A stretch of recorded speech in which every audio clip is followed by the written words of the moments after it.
مصباح القرآن مصباح القرآن مصباح القرآن اعوذ باللہ من الشیطان الرجیم بسم اللہ الرحمن الرحیم۔ ناظرین کرام السلام علیکم ورحمۃ اللہ وبرکاتہ۔ ہمارا سلسلہ چل رہا ہے ترکیب القرآن کا، اور جو ہے وہ ہم لوگ جو ہے وہ قرآن کی ایک ایک آیت کی جو ہے وہ باقاعدہ ترکیب جو ہے وہ کر رہے ہیں۔ اب تک جو ہے ہم لوگ 4 آیات مبارکہ سورۃ البقرہ کی 4 آیت مبارکہ کی ترکیب جو ہے وہ کر چکے ہیں، اور اس سے پہلے سورۃ الفاتحہ کی ترکیب جو ہے وہ ہماری مکمل ہو چکی ہے۔ تو آج جو ہماری ترکیب ہے وہ ہے 5ویں آیت کی، یعنی اولئک علی ھدی من ربہم واولئک ھم المفلحون۔ آپ کو اسکرین کے اوپر جو ہے وہ عبارت جو ہے وہ چلتی ہوئی نظر آ گئی ہوگی آیت مبارکہ کہ اولئک علی ھدی من ربہم واولئک ھم المفلحون۔ تو دیکھیں سب سے پہلے ہم لوگ اولئک کے اوپر بات کر لیتے ہیں کہ یہ اولئک کیا ہے۔ یہ اولئک اس میں اشارہ ہے، جیسے ھذا، یہ آزا بھی اس میں اشارہ ہے، یہ قریب کے لیے ہوتا ہے، مذکر کے لیے ہوتا ہے۔ اسی طرح سے حاضی، یہ قریب کے لیے ہوتا ہے لیکن مؤنث کے لیے ہوتا ہے۔ ذالکا، یہ بھی اس میں اشارہ ہے۔ اسی طرح سے تلکا بھی اس میں اشارہ ہے۔ ہاؤلائی، یہ بھی اس میں اشارہ ہے۔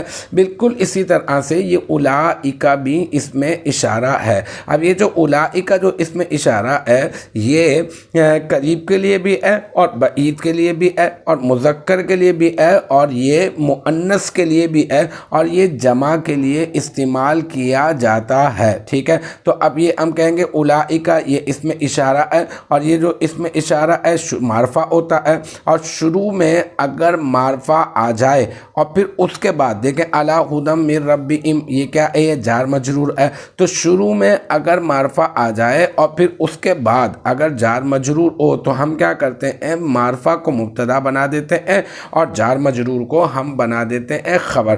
تو اس قاعدے کی روشنی میں ہم کیا کریں گے؟ ہم سب سے پہلے یہ اولئک جو اس میں اشارہ ہے ہم اس کو بنا دیں گے، کیا ہم اس کو بنا دیں گے مبتدا، صحیح ہے۔ اب ہم نے اس کو مبتدا بنا کر ہم نے چھوڑ دیا، ٹھیک ہے۔ اب ہم مبتدا کے بعد کیا تلاش کرتے ہیں؟ ہم مبتدا کے بعد خبر تلاش کرتے ہیں، جیسے کہ موصوف کے بعد صفت تلاش کرتے ہیں، مضاف کے بعد مضاف الیہ تلاش کرتے ہیں، بالکل اسی طرح سے مبتدا کے بعد خبر تلاش کرتے ہیں۔ اب مبتدا کے بعد جب ہم خبر تلاش کرنے چلے تو ہمیں ملا الا۔ یہ الا کیا ہے؟ یہ الا حرف جر ہے، اور جب جار مل جائے گا تو ہم کیا تلاش کریں گے؟ مجرور۔ لیکن ہم مجرور تلاش کرنے چلے تو ہمیں ملا ہدن۔ تو اب اگر صرف عبارت اتنی ہوتی علی ہدن تو ہم کیا کہتے ہیں؟ علی حرف جر اور ہدن اس کا مجرور، اور پھر جار اپنے مجرور سے مل کر کسی نہ کسی کے متعلق کر دیتے ہیں ہم لوگ۔ لیکن اب ہم یہاں پر ایسا نہیں کریں گے، کیونکہ ہم یہ جانتے ہیں ترکیب کا ایک بہت بہترین قسم کا جو قاعدہ ہے وہ یہ ہے کہ جب تک ہم کسی چیز کو آگے کے لیے کچھ نہیں بنائیں گے، پیچھے کے لیے ہم اسے کچھ نہیں بناتے ہیں۔ تو لہٰذا اب اس ہدن کا جو رشتہ ہے، جو تعلق ہے، جو نسبت ہے، ہم پہلے ایسا کرتے ہیں، ہم پہلے آگے سے جوڑتے ہیں۔ تو آگے سے تعلق جوڑنے کے لیے ہم پہلے ہدن کا یہ اندازہ لگاتے ہیں حساب کتاب کر کے کہ یہ ہدن جو ہے معرفہ ہے یا پھر نکرہ، تاکہ آگے سے ہمیں تعلق جوڑنے میں آسانی ہو۔ تو اب ہم نے دیکھا یہ ہدن جو ہے یہ مصدر ہے اور یہ معرفہ ہے یا پھر یہ نکرہ۔ تو یہ جو ہے نکرہ ہے، کیونکہ اس میں معرفہ کی کوئی علامت جو ہے وہ موجود نہیں ہے۔ اب اس میں جو ہے وہ معرفہ کی کوئی علامت موجود نہیں ہے، یہ نکرہ ہے، کیونکہ معرفہ ہوتا ہے یا تو الف لام ہوتا، معرف باللام ہوتا، یا تو اس میں اشارہ ہوتا ہے، یا تو اس میں ضمیر ہوتا ہے، یا تو پھر اس میں علم ہوتا ہے، یا اس میں موصولہ ہوتا، کچھ تو ہوتا، لیکن یہ تو کچھ بھی نہیں ہے نا، اس میں تو کوئی علامت نظر نہیں آ رہی معرفہ کی۔ تو اب ہم یہ کہیں گے یہ کیا ہے؟ یہ ہے نکرہ۔ اب نکرہ، ایک نکرہ مل گیا، اور پھر من ربہم یہ جار مجرور ہے۔ اب ایک نکرہ مل جائے اور پھر ایک جار مجرور مل جائے تو اب ایک اور قاعدہ ذہن میں رکھ لیجیے گا۔ پہلا قاعدہ میں نے کیا بتایا کہ آپ کو ایک معرفہ مل جائے شروع میں اور پھر آپ کو جار مجرور مل جائے تو آپ معرفہ کو مبتدا بنا دیں گے اور جار مجرور کو کسی نہ کسی کے متعلق کر کے کیا بنائیں گے؟ آپ بنائیں گے خبر۔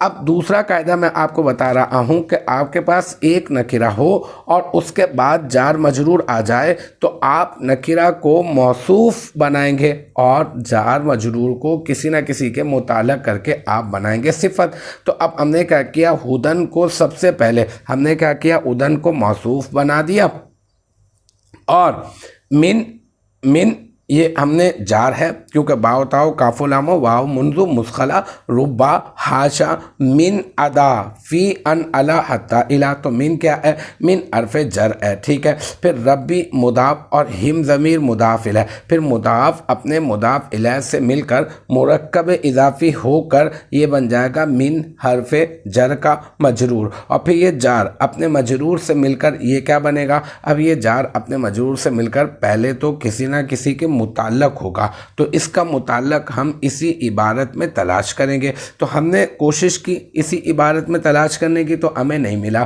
تو ہم یہ جانتے ہیں جار اپنے مجرور سے مل کر تنہا کچھ نہیں بنتا، اگر کسی بھی جگہ پر یہ خبر صلہ صفت یا حال وغیرہ اگر بن رہا ہو تو کسی نہ کسی متعلق سے مل کر ہی بنتا ہے، اور کبھی اس کا متعلق عبارت میں مذکور ہوتا ہے اور کبھی نہیں ہوتا، اور اگر نہیں ہوتا تو پھر ہم کیا کرتے ہیں؟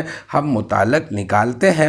تو اب یہاں پر کوئی مناسب متعلق جو ہے وہ ہم نکال لیتے ہیں، تو کون، نزول، ثبوت، وجود یہ اس کے متعلق ہو سکتے ہیں، تو لہٰذا اب ہم اسی میں سے کوئی بہتر متعلق دیکھ لیتے ہیں۔ تو ہم ایسا کرتے ہیں کون مصدر سے ہم لوگ اس میں فاعل کا صیغہ کائن ہم لوگ جو ہے وہ لے لیتے ہیں، کائن کے متعلق کر دیتے ہیں۔ تو کہیں گے کیسے؟ ایسے کہیں گے من حرف جر ربی مضاف اور ہم ضمیر مضاف الیہ، پھر مضاف اپنے مضاف الیہ سے مل کر مرکب اضافی ہو کر من حرف جر کا مجرور، اور پھر جار اپنے مجرور سے مل کر کائن، یہ نکال رہے ہیں ہم نا، ہے نہیں عبارت میں نہیں ہے، معذوف ہے، ہم نکال رہے ہیں متعلق بنانے کے لیے نا، تو ہم لوگ جو ہے کہیں گے کائن، اس میں فاعل کا یہ جار اپنے مجرور سے مل کر کائن، اس میں فاعل کا ظرف مستقر کیونکہ موجود نہیں تھا نا، ہم نے نکالا ہے، تو اس وجہ سے اس جار مجرور کو اس کا ظرف مستقر بنا دیا۔ پھر کائن کی ترکیب کرنی پڑے گی کیونکہ کائن اس میں فاعل کا صیغہ ہے، اور ہم یہ بھی پڑھ چکے ہیں کہ اس میں فاعل، اس میں مفعول، صفت مشبہ، یہ جو ہے اس میں تبدیل، اس میں منصوب، یہ کسی بھی جگہ پر اگر خبر بن رہے ہوں تو ہم ڈائریکٹ خبر نہیں بناتے بلکہ پہلے کیا کرتے ہیں؟ شبہ جملہ بناتے ہیں، خبر بن رہے ہوں یا پھر کیا بن رہے ہوں؟ صفت بن رہے ہوں، تو ڈائریکٹ نہ ہی صفت بنائیں گے اور نہ ہی ہم اس کو ڈائریکٹ خبر بنائیں گے۔ تو یہاں پہ یہ صفت بن رہا ہے تو لہذا ہم اس کو ڈائریکٹ خبر نہیں بنائیں، صفت نہیں بنائیں گے، تو کیا کریں گے؟ ہم لوگ کائن کی ترکیب کریں گے، ہم کہیں گے کائن، جار اپنے مجرور سے مل کر کائن، اس میں فاعل کا ظرف مستقر، پھر کائن اس میں فاعل صیغہ واحد مذکر، اس میں ہوا ضمیر مرفوع متصل مستتر راجع بسوئے موصوف، کون سا موصوف؟ ہدن، یعنی کائنون جو ہم نے نکالا ہے متعلق ہے، اس میں فاعل کا صیغہ ہے، اس میں ہوا ضمیر ہے، اور اس ہوا ضمیر کو ہم لوٹا رہے ہیں پیچھے موصوف کی طرف تاکہ موصوف سے تعلق جڑ جائے، تو ہم کہیں گے کائنون صیغہ واحد مذکر، اس میں فاعل، اس میں ہوا ضمیر مرفوع متصل مستتر راجع بسوئے موصوف، اس کا فاعل، پھر یہ اس میں فاعل اپنے فاعل اور ظرف مستقر سے مل کر اب بن جائے گا شبہ جملہ اسمیہ، اور پھر شبہ جملہ اسمیہ ہو کر کیا بنے گا؟ یہ بن جائے گا کیا؟ یہ بن جائے گا ہدن موصوف کی صفت، پھر ہدن موصوف اپنی صفت سے مل کر یہ مرکب توصیفی ہو کر یہ علی حرف جر کا بن جائے گا مجرور، ٹھیک ہے۔ اب یہ علی حرف جر ہے اور اب یہ آگے والا پورا کا پورا مجرور بن گیا، تو یہ بھی ایک جار مجرور ہو گیا نا بھائی، ہے نا، تو علی حرف جر پہ یہ مجرور ہے نا، تو پھر یہ والا جار اپنے مجرور سے مل کر اب یہ کس کے متعلق ہوگا، ہے نا، یہ بھی سوچنے کی بات ہے۔ تو اب ہمیں اس کو بھی کسی نہ کسی کے متعلق کرنا ہوگا، اور اس کا بھی متعلق عبارت میں مذکور نہیں ہے، تو مناسب متعلق ہم نکال لیں گے۔ تو پہلے ہم نے نکالا تھا واحد، ہے نا. کائنون اس میں فاعل کا صیغہ واحد متعلق نکالا تھا. اب ہم واحد نہیں نکالیں گے. دیکھیں نا اولئک اس میں اشارہ جمع کے لیے ہے اور مطلب یہ کہ یہی ہیں وہ لوگ جو ہدایت پر ہیں, تو جمع کی بات ہو رہی ہے. تو اب ہم لوگ جو اس کا متعلق نکالیں گے وہ واحد نہیں نکالیں گے بلکہ اب ہم نکالیں گے جمع, ہے نا. تو اب ہم کہیں گے یہ جار اپنے مجرور سے مل کر ثابتون اسم فاعل کا ظرف مستقر, یہ جار اپنے مجرور سے مل کر ثابتون اسم فاعل کا ظرف مستقر, اور ثابتون اسم فاعل اس میں ہم ضمیر مرفوع متصل مستتر, ٹھیک ہے.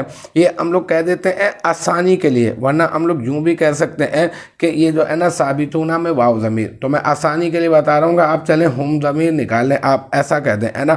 تو ہم لوگ کہیں گے کہ یہ ثابتون اسم فاعل اور یہ صیغہ جمع مذکر, اس میں ہم ضمیر مرفوع متصل مستتر راجع بسوء مبتدا. اب مبتدا کی طرف لوٹا رہے نا, راجع بسوء مبتدا یعنی اولئک مبتدا ہے اور مبتدا کی طرف ہم ضمیر لوٹا رہے ہیں. تو ثابتون اس میں فاعل صیغہ جمع مذکر, اس میں ہم ضمیر مرفوع متصل مستتر راجع بسوء مبتدا اس کا فاعل, پھر یہ اس میں فاعل اپنے فاعل سے مل کر اور ظرف مستقر سے مل کر شبہ جملہ اسمیہ ہو کر یہ کیا ہو گیا, یہ ہو گیا مبتدا کی خبر. اولئک مبتدا کی خبر, پھر اولئک مبتدا اپنی خبر سے مل کر کیا ہو جائے گا, یہ ہو جائے گا جملہ اسمیہ خبریہ, ٹھیک ہے. تو یہ ہماری الحمدللہ یہ ترکیب جو ہے وہ ہماری مکمل ہو گئی ایک حصے کی. اب دوسرے حصے میں دیکھیں وَأُولَئِكَ هُمُ الْمُفْلِحُونَ ہے, تو یہاں پہ دیکھیں یہ واو ہے, یہ واو اس میں یہ واو جو ہے نا یہ عاطفہ ہے, عاطفہ. اور عاطفہ کے بعد اگر کوئی جملہ آئے گا تو وہ جملہ فعلیہ ہوگا یا پھر جملہ اسمیہ. اگر جملہ اسمیہ ہوگا تو ہم لوگ کہہ دیں گے جملہ اسمیہ خبریہ معطوفہ, اور اگر فعلیہ ہوگا تو جملہ فعلیہ خبریہ معطوفہ, یعنی معطوفہ کی قید ہم نے اور مزید لگا دینی ہے. تو اب یہاں پہ اولئک هم المفلحون کی پہلے ترکیب کر لیتے ہیں. اولئک یہ اس میں اشارہ, وہی جیسے پہلے اولئک اس میں اشارہ تھا تو آپ نے اس کو بنا دینا ہے مبتدا, ٹھیک ہے.